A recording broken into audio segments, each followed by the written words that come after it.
After my parents refused to help babysit and compared my children to my sister's kids, I stopped helping them with free house repairs. The following day, my phone burst. Thanksgiving was intended to be a time for family, excellent food, and a reprieve from reality, but it turned out to be a disaster. We were all gathered at my parents' new property, which I had spent the previous 2 months renovating for them. They had asked me to do it, so I accepted. New floors, plumbing repairs, repainting, and electrical work. I spent every free hour there, covered in dust and sweat, ensuring that everything was flawless. Meanwhile, they sat peacefully in their flat, waiting for the house to be completed. I did not complain. They were my parents, and helping them was the right thing to do. Before we continue with today's story, if you're enjoying what you've heard so far, please hit that subscribe button. Every new subscriber helps me keep sharing these inspiring tales that touch your day. Thank you for your support. In exchange, I had requested only one thing: occasional babysitting, not every day, not every weekend, only when I needed it. My wife died a few years ago, and I was doing my best to raise my children alone, but sometimes I needed assistance. I believed it made sense, and they had always agreed, until that night. We were in the middle of supper when my father laid down his fork and said, "We're not going to babysit your kids anymore." I assumed he was kidding, but his expression was serious. The table became quiet. Then he went on to imply that they were exhausted, that my children were too much, and worst of all, compared them to my sister's children. He mentioned how well-behaved, quiet, and easy they were, unlike mine. I looked over to my sister. She didn't say anything, just sat there smiling. Something inside of me twisted. I'd spent 2 months fixing up their house for free. They had never had to lift a finger, and now they were telling me that my children, were a burden to them, that they weren't as good as my sisters. I took a big breath and tried to hold it together. Then I said, "Really? I'll stop fixing your house." There was silence. My father just looked at me like I had hit him. My mother stepped in and tried to smooth things over. She started talking about how I didn't realize how difficult it was for them and how much they had done for me. She made it appear as if I was pushing them to do unpaid work, while in reality, I had barely asked for anything. Before I could react, several of our other relatives spoke up. They did not like it. One of my aunts remarked it was foolish to talk about my children in that manner, especially in front of them. Another uncle pointed out how much I had already done for my parents, thereby saving them thousands of dollars on repairs. My sister remained mute, soaking in all the accolades for her wonderful children. I stood up. "Thank you for a great Thanksgiving dinner," I told them. "I'm extremely grateful for everything." I then turned to my children and informed them that we were going. We collected our coats and hurried to the car, leaving a table filled with startled expressions. That night, my children questioned me why their grandparents had said those things and why they were constantly comparing them to their cousins. I moaned and stroked my cheek. The world isn't always fair, and sometimes grandparents aren't the nicest people. They gazed at me, expecting more, so I made sure to express what was most important. "But I love you both more than anything." I went to bed weary. I had no regrets, but it hurt nonetheless. The next morning, I had 52 missed calls from my parents. When I saw 52 missed calls, I assumed something horrible had happened. My stomach dropped. I instantly called my mother back, half expecting to hear about an emergency. Instead, as soon as she answered the phone, she began ranting as if I had personally set fire to her home. "John, you need to come over right now," she urged. I frowned. "Why? What happened?" She skirted the question and insisted that I come over. My father also got on the phone, his tone tense but controlled. "Just come, John. We need to talk." I was not foolish. I knew exactly what this was about, but I knew I had to leave nonetheless. My children still had some belongings in their house, and I did not want to leave them behind. So I informed them that I'd be there in an hour. When I got inside their flat, I knew things hadn't calmed down overnight. My mother was pacing, my father was standing in the kitchen with his arms crossed, and my sister, who had seemingly decided to become even more involved, was seated on the couch as if she were moderating a presidential discussion. It began immediately as I closed the door behind me. My mother leaped in first. "John, don't you think you overreacted?" I stared at her. "Overreacted?" My father jumped in. "We're sorry if we hurt your feelings, but you can't just refuse to finish the house because of this." I nearly laughed. There it was. That was what this was all about, not the family or the children, but the house. I shook my head. "So let me get this straight. You call my kids a burden, say they're too much for you, compare them to my sister's kids in front of everyone, and now, When I say I won't do the work you asked me to do for free, I'm the problem. My mother placed her palm on her chest, as if I had just badly offended her. That's not fair, John. We have done a lot for you. We took care of your kids for years. My sister finally spoke up. Mom, Dad, you really shouldn't compare the kids like that. For the first time, my parents seemed astonished. My mother blinked at her.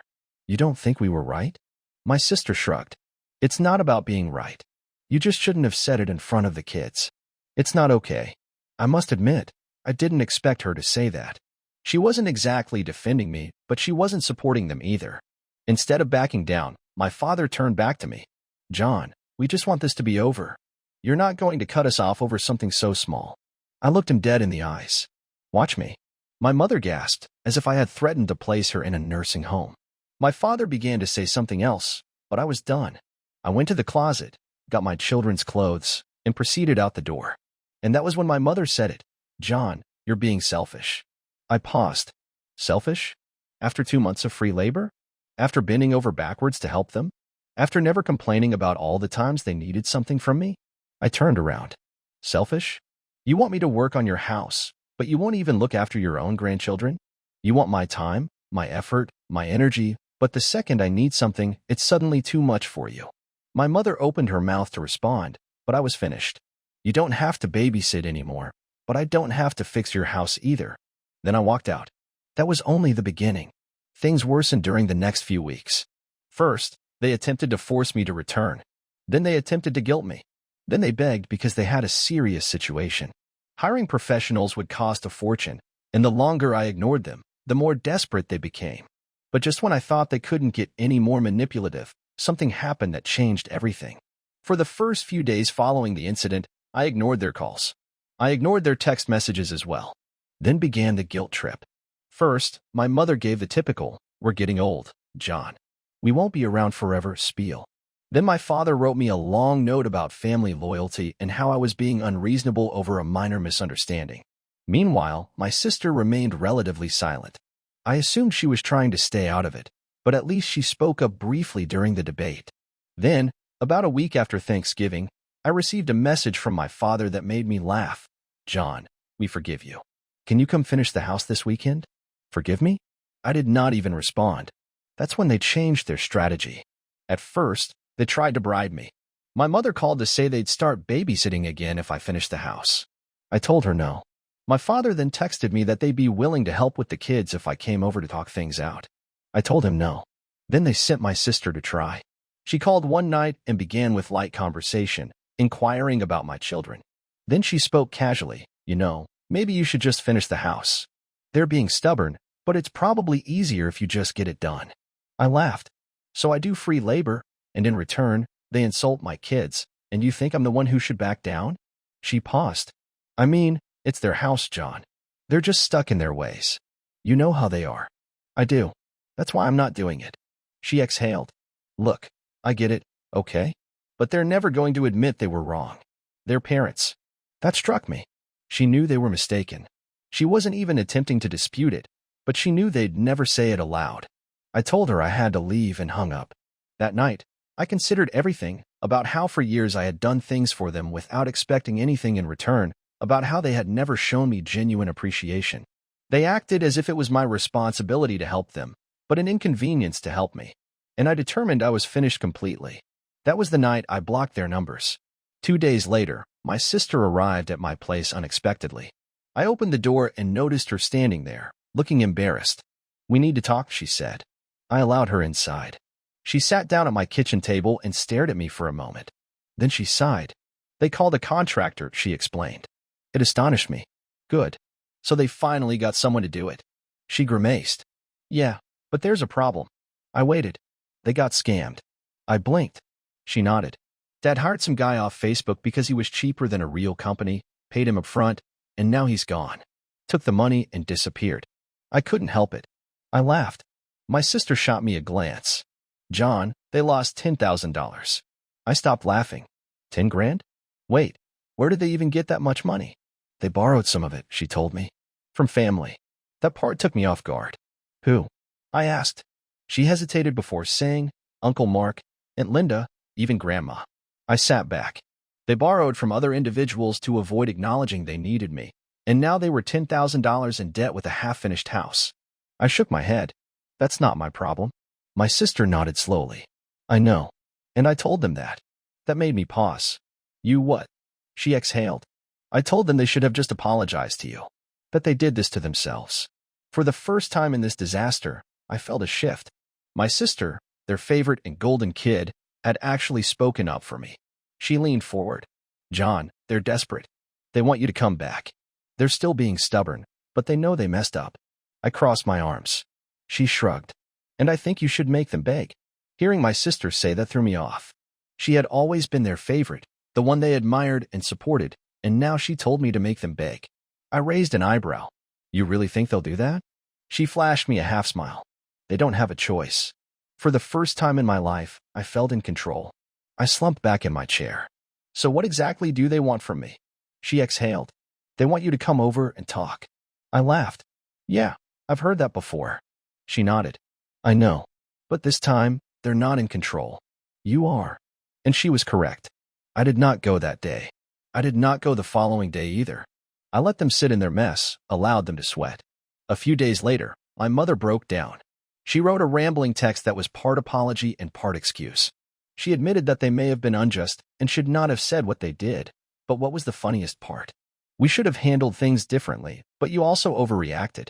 I genuinely laughed when reading it. Even when they were desperate, they had to assign some blame.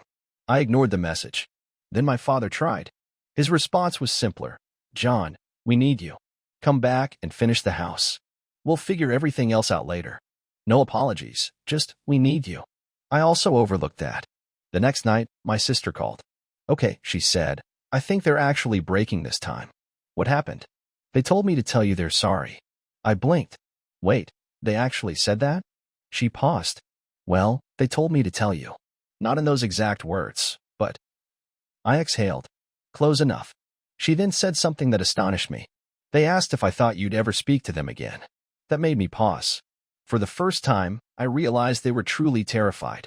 They were concerned not only about the house but also that they had pushed me too far. Honestly, they had. I agreed to meet with them. Not because I wanted to, but because I wanted to hear from them. I told my sister I'd come over on my own terms. When I walked into their apartment, they seemed less confident and more apprehensive. My mother had been crying. My father looked fatigued. I sat, crossed my arms, and waited. Finally, my father sighed. We messed up, John. That was as close to an apology as I was going to receive. He went on to say how they didn't plan to hurt me but were frustrated, exhausted, and stressed, that the home had gotten overbearing, and that they had spoken inappropriately. Then my mother finally spoke. Her voice was quiet. We love you, and the kids. And for the first time, I believed her. I waited for them to be silent for a bit before saying, I'm not finishing your house. My mother gasped like I'd slapped her. My father tensed. John, he answered. I cut him off. You had 2 months of free labor from me. You had help whenever you needed it, and the one thing I asked for in return was too much for you. Now I'm done. I'm not angry anymore, but I'm not fixing your house. Silence. My mother seemed to want to quarrel, but she didn't. My father stared at the table. My sister was just watching. Then I stood up. But I'm willing to move forward if you stop treating me like I owe you something, if you stop treating my kids like they're less than my sisters, and if you understand that from now on, if I help you, it's because I want to, not because you expect it. They nodded because they had no other option. I left that day feeling I'd won, and for the first time in a long while, I felt liberated. Things did not suddenly improve following the meeting. My parents were not suddenly better people, and I wasn't foolish enough to believe they wouldn't try to push the boundaries again. But something had changed. They realized I wasn't going to be their handyman, backup plan, or safety net. They were afraid because they knew I was about to walk away. For a few weeks, there were no needless phone calls or guilt trips, only silence. It was nearly calm. Then one afternoon, I received a text from my mother. Can we take the kids this weekend? We miss them. I stared at the text for a moment. This was the same woman who had referred to them as a burden and had made comparisons to my sister's children in their presence. Had she suddenly missed them? I tried to dismiss it, but I remembered my children. So I asked them, do you want to go? They paused. My youngest, Ben, appeared hesitant. My oldest, Emily, crossed her arms. Are they going to be weird again? I was honest. Maybe. They thought about it. Then Emily shrugged. I guess we can go. So I quickly said, sure. I'll drop them off at 5. My parents were not the same that weekend. When I dropped them off, my mother seemed extremely kind, as if she was trying too hard to show she wasn't the bad guy. My father was silent. I stayed for a few minutes, just enough to ensure my children's comfort. Then, before I left, my father pulled me aside. We really love them, John, he remarked. We just messed up. It wasn't a full apology, but for my father, it was as close as I could get. I just nodded. Good. Then don't mess up again. Later that night, I received a call from my sister. I have to tell you something, she said, her voice conveying seriousness. What is it? She exhaled. Mom told me something the other day about why she stopped babysitting. I sat upright. Because they were tired, right? She paused. No, that wasn't it. At least not the whole reason. I frowned. What was it? She took a deep breath. They were jealous, John. I blinked. Jealous of what? She paused. Of you. How much does the family stand by you at Thanksgiving? How close are you to your children? About how you became the center of attention when they're used to it being me. That really threw me. That doesn't even make sense. It does to them, she explained. They felt like they lost control, like people were looking at you as the good son, the responsible one, and that pissed them off. I sat there trying to digest everything. My parents were more than just tired of babysitting. They were bitter. I'm bitter because I was a nice father? It was wild. It was sad. And that just reinforced one thing for me. They would never really change. I did not inform my parents about what my sister said. It wouldn't have altered anything. But I did modify how I handled them from that point forward. Everything was on my terms. When did they want to see the children? Only if my kids wanted to. If they needed my assistance with something, they had to ask, not assume. If they ever disrespected my children again, that was it. No more chances. And the best part? They knew. For the first time in my life, I was not simply their son. I was someone they needed to respect. And that was worth everything. For a while, everything remained polite. My folks were on their best behavior. They didn't push, guilt me, or ask me for help around the house anymore. It was almost as if they had finally understood. Until they hadn't. My aunt contacted me one Sunday afternoon and asked, John, did you see what your mom posted on Facebook? It was never a pleasant sentence to hear. When I opened the app, there was a lengthy, dramatic post from my mother about how family members should always help one another and how some people forget where they came from. After everything we've done, it's heartbreaking to see our own son turn his back on us. She did not mention my name, but everyone understood who she was talking about. And the best part? She concluded, at least we still have our amazing daughter who never left us. That was it. That was it. I was done. I didn't text or phone her. I wrote a simple response to the post. You're right, Mom. Family should help each other. That's why I spent 2 months fixing your house for free while you sat in your apartment. That's why I asked for nothing in return except that you treat my kids with basic respect. And when you called them a burden and compared them to my sister's children, I realized that you don't want a family. You want servants. And I'm not playing that role anymore. I pressed submit and saw the torrent open. The first comment came from my uncle. Wow, I didn't know the whole story. This is messed up. Then my aunt said, John is right. You took advantage of him. He gave you everything, and you repaid him by insulting his children? Unbelievable. Then my grandmother, the one from whom they borrowed money. You told me you needed the money because John refused to help you, but you never told me why. Now I see the truth. Comment after comment sided with me. And the best one came from my sister. I love Mom and Dad, but John is telling the truth. They treated him unfairly, and he has every right to leave. My golden sister, the one they always favored and supported, didn't defend them. I sat back and watched my parents' reputations crumble in real time. About an hour later, the post was deleted. My mother tried to call, but I didn't answer. She then texted, was that necessary? I responded, was your post necessary? There was nothing. A few days later, my father caved in. He simply wrote, we were wrong. We're sorry. No excuses. No blame. And frankly, I didn't need anything else. I never worked on their home again. They had to hire someone at full price. I would never let them shame me into anything again. If they wanted to see my kids, it was because they wanted to, not because they forced it. And what's the biggest change? They never compared my children to my sister's children again because they knew if they did, it would be their final time seeing them. I had put them in their place, and for the first time, they realized it. I'd won.